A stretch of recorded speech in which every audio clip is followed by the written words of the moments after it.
नमस्कार दोस्तों, stock market studies में फिर से एक बार आपको स्वागत है। तो आज यहाँ पे मैं बात करूंगा इंदाबुल्स रियलिस्टिक के बारे में।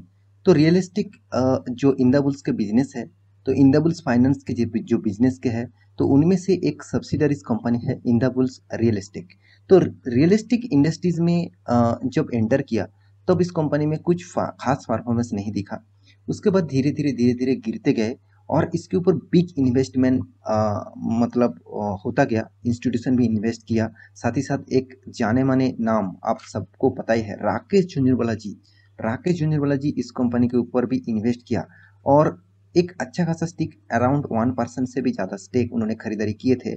मगर एक बैड न्यूज़ भी है इस कंपनी के ऊपर। बैड न्यूज़ कौन सा है? देखिए, मैं कंपनी के ऊपर कुछ बैड न्यूज़ नहीं कहूँगा, एक्चुअली एक बैड न्यूज़ जरूर कहूँगा इन्वेस्टर के हिसाब से। जो इन्वेस्टर इस तरीके से इन्वेस्टर को फॉलो करते हैं, मतलब राकेश झुंझुनवाला जी को जिन्होंने फॉलो करके इस कंपनी के ऊपर निवेश किया, वो तो अब फंस गए। क्यों फंस गए, चलो मैं डिटेल्स में बात करूंगा।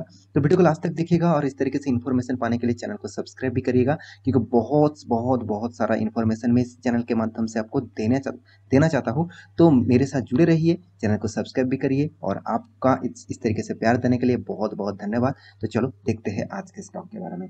तो सबसे पहली बात कंपनी के कुछ डिटेल्स आपको डेटा में यहाँ पे दिखाने वाला हूँ। तो देखिए, इंदाबुल हाउसिंग फाइनेंस में जितने सारे शेयर होल्डिंग है वो आप देखेंगे तो प्रोमोटर के पास कितना है। प्रोमोटर के पास आप देखेंगे तो अराउंड अराउंड सॉरी, प्रोमोटर के पास कितना है, चलो मैं आपको प्रोमोटर के पास लेके जाता हूँ। तो जो होल्डिंग अभी है वो ना के बराबर है, क्योंकि आप रिपोर्ट देखेंगे तो देखिए जून 2020 के रिपोर्ट से जब इसका होल्डिंग था प्रोमोटर के पास 23%। चलो मैं एक बार आपको लिख के दिखा देता हूँ। 23%, मैं एक ओवर भी आपको दे रहा हूँ, छोटा मोटा परसेंटेज मतलब इधर उधर होगा। तो उसके बाद देखिए, चलो 3 क्वार्टर में ठीक था, उसके बाद धीरे धीरे कम होते गए अभी 0.03% का होल्डिंग है। आप समझ लेना, जिस कंपनी के ऊपर 26% होल्डिंग था 2 साल पहले, उस कंपनी के ऊपर क्यों आज इतना कम होल्डिंग है, वो भी प्रोमोटर के।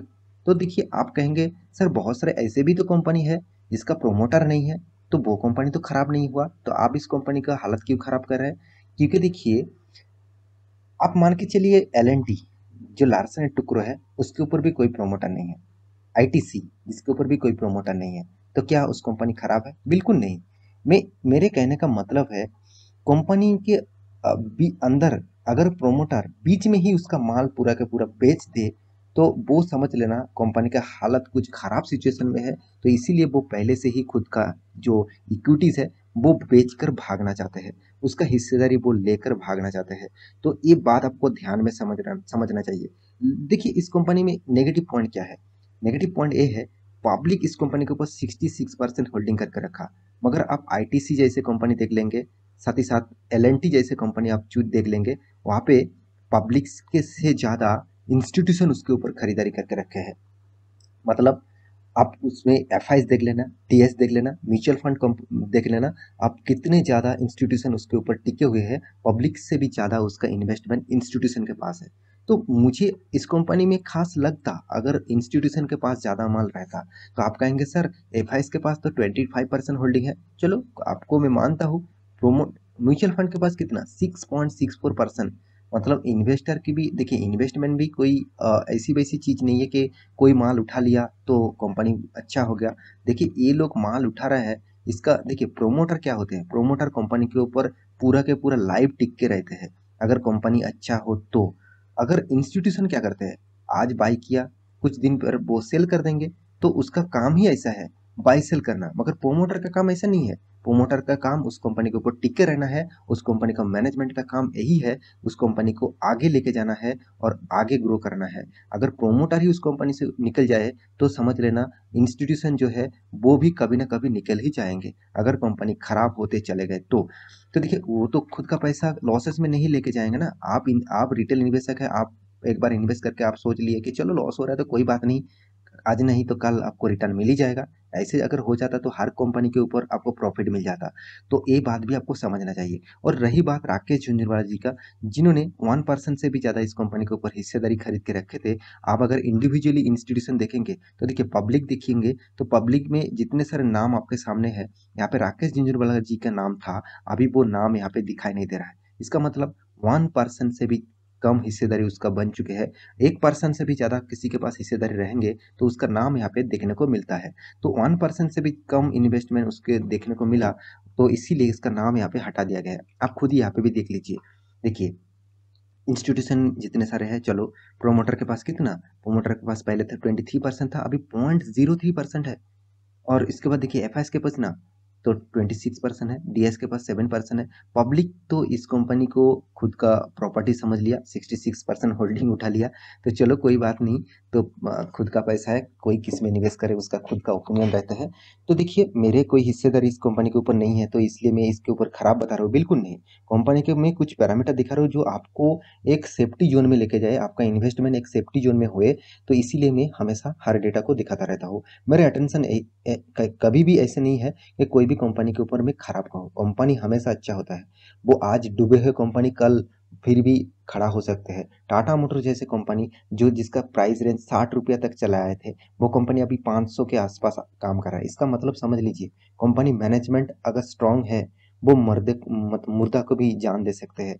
तो सेम टू सेम कंपनी कभी भी चेंज हो सकते हैं। अभी फिलहाल के लिए मैं सिनेरियो आपको बता रहा हूँ। जैसे देखिए, राकेश झुनझुनवाला जी के पास 1% से भी ज्यादा स्टेक थे, मगर लास्ट जो क्वार्टर गया, यहाँ पे देखिए कोई भी स्टेक नहीं दिखा रहा है। इसका मतलब राकेश झुनझुनवाला जी ने भी इस कंपनी का स्टेक बेचना स्टार्ट किया। मैं ये नहीं कहूंगा कि पूरा का पूरा माल बेच दिया, उन्होंने स्टेक कम कर दिया 1% से, तो इसलिए उसका नाम अभी नहीं दिखा रहा है। तो क्या इस कंपनी में कुछ खासियत नहीं कि इन्वेस्टमेंट के लायक नहीं? तो चलो उसके बारे में भी बात कर लेता हूँ। तो सबसे पहले मैं कंपनी के डिटेल्स आपको दिखाऊंगा। सबसे पहले, कंपनी बहुत छोटा मोटा कंपनी है और कंपनी रियलिस्टिक बिजनेस में काम करते हैं। तो इसका ज़्यादातर बिजनेस आप देख सकते हैं मुंबई में, साथ ही साथ गुड़गांव में, चेन्नई में, अहमदाबाद में, इस तरीके से जगह में कंपनी का बिजनेस चलते हैं। और आप कंपनी का बिजनेस का मॉडल्स के हिसाब से, कंपनी का फंडामेंटल डिटेल्स के हिसाब से, मुझे जो सबसे खराब पॉइंट्स लगा वो है return of equity, return of capital employed. देखिए, रिटर्न ऑफ इक्विटी देखा जाए तो रिटर्न ऑफ इक्विटी मतलब जितने इक्विटीज है उनमें से कंपनी उस इक्विटी को काम करा के कितना पैसा अर्निंग कर रहा है, कितना रिटर्न मिल रहा है। मान के चलिए, आप एक बिजनेस कर रहे हैं, आप 100 रुपया निवेश करके आप 20 रुपया आपको प्रॉफिट हुआ। इसका मतलब आप जो इक्विटी इन्वेस्ट करके रखे थे उसमें आपको 20 रुपया का प्रॉफिट हुआ। तो यही देखना चाहिए कंपनी का रिटर्न ऑफ इक्विटी क्या है। जो कंपनी नेगेटिव 4 रुपये का रिटर्न दे रहा है, सोच लेना कंपनी में किस तरीके से बर्बादी चल रहा है। तो कंपनी अभी टोटली नेगेटिव पॉइंट में है, क्योंकि इसका एनुअली इनकम भी नेगेटिव में है। 137 करोड़ का टोटली एनुअली इनकम नेगेटिव है, और साथ ही साथ कर्जा भी अच्छा खासा है, 1300 करोड़ का। तो देखिए, कंपनी का कर्जा ज़्यादा है और कंपनी का हाथ में कैश भी नेगेटिव है। आप कहेंगे सर, आप तो बता रहे थे कि जब कंपनी ग्रोइंग मोड में होते हैं, जब कंपनी इन्वेस्टमेंट करते हैं, तब उसका कैश नेगेटिव होते हैं। हाँ, आप मेरे बात मतलब आपके बात भी सही है। फिर भी देखिए, अगर कंपनी ग्रोइंग मोड में है, निवेश कर रहा है, तो उस कंपनी को प्रॉफिट भी तो होना चाहिए था ना। जो कंपनी प्रॉफिट नहीं कर रहा है, तो उसका ग्रोइंग मोड में होना क्या बात है। पहले जो है हाथ में, मान के चलिए आपका एक बिजनेस है, तो आपका एक दुकान है, तो उस दुकान से पहले तो आपको प्रॉफिट कमा लीजिए, उसके बाद दूसरा दुकान आप ओपन करेंगे। नहीं तो आप यहाँ पे भी लॉस हो रहा है, आप दूसरे जगह पे और एक कंपनी खोल दिए, तो ऐसे होगा तो आपका हर जगह से लॉसेस होगा। तो ये बात भी आपको ध्यान में रखना चाहिए।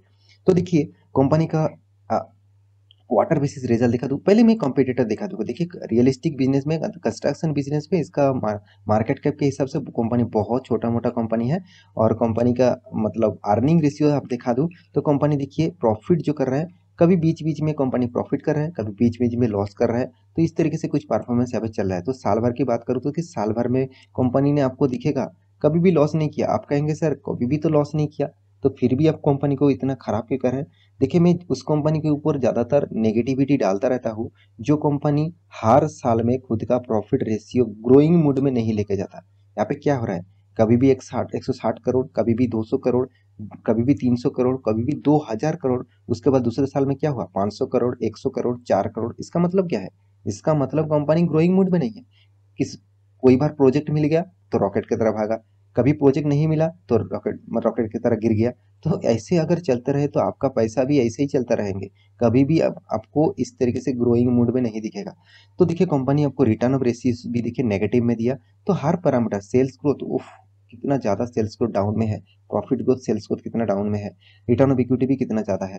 तो अब मैं यही कहूँगा कंपनी के बारे में, जो कंपनी में इस तरीके से पैरामीटर आपको दिख रहा है तो उस कंपनी के ऊपर निवेश करने से पहले आप एक बार स्टडी जरूर कर लेना, क्योंकि कंपनी के जो परफॉर्मेंस है तो आप देखेंगे तो टोटली गिर चुके हैं। 78% होल्डिंग लॉसेस में चल रहा है, मतलब मान के चलिए जो टॉप लेवल में खरीद के रखे थे ना, आज तो वो बर्बाद हो गया। उसको सिर्फ दुआई की जरूरत है, शायद वो कंपनी फिर से रॉकेट की तरह भागे। तो भागेगा का नहीं भागेगा वो तो बात के बात है। अभी वो पेनी स्टॉक्स है, पेनी स्टॉक से कंपनी फ्यूचर में आगे क्या कर सकते हैं वो अलग बात है। तो आशा करता हूँ मेरी इस इन्फॉर्मेशन आपको बहुत इन्फॉर्मेबल लगा होगा। तो मेरे इस वीडियो कैसा लगा जरूर कमेंट करना, मैं कमेंट के जरूर मतलब प्रतीक्षा करूंगा। और आपका कमेंट मुझे और भी मोटिवेट करते हैं अच्छा खासा स्टॉक के बारे में जानकारी ले आने के लिए। तो मिलते हैं इसी तरीके से नया स्टॉक लेके, तब तक के लिए अच्छे से रहिए, अपने ख्याल रखिए, बाय बाय।